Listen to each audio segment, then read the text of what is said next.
Благодаря, господин Перев. Може да бъдете убедени.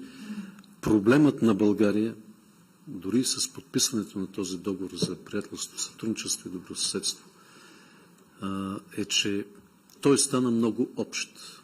Защо? Защото ние сме брати. Изхождайки от тук, от нашата позиция, няма как на сила да налагаме нещо на нашите брати.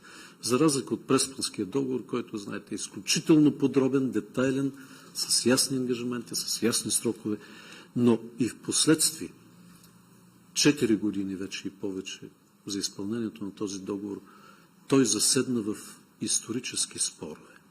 Да, както казахте, историята ни, духовното, културното, историческото наследство, те са изключително важни. Те са нашият корен, те са нашият фундамент като народ. Но в тези спорове до момента вие останахте на втори план. Вас ви нямаше. Правата на живите българи.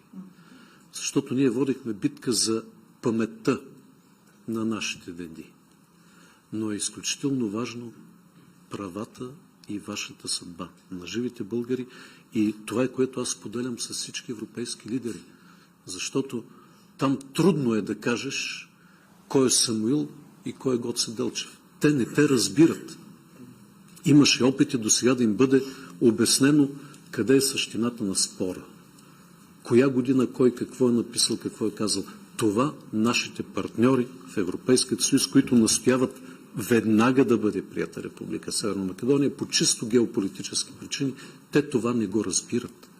Но когато започнах да говоря и служебното правителство за копенхагенските критерии за членство, за човешките права, за дискриминацията, от това разбират. Това разбират.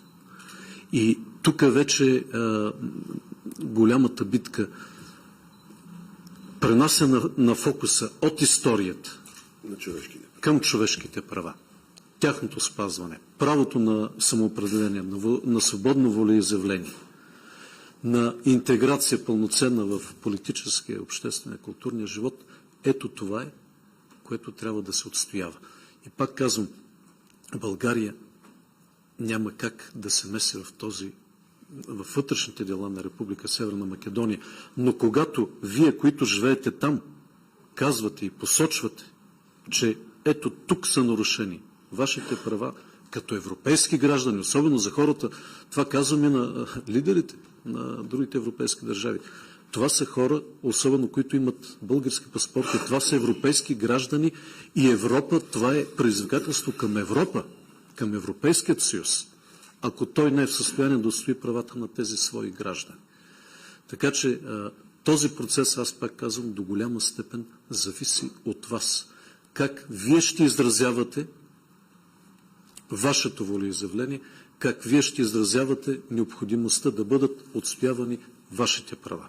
Тогава съответно и България ще има аргументите, ще има и много по-голяма сила да отстоява вашите права.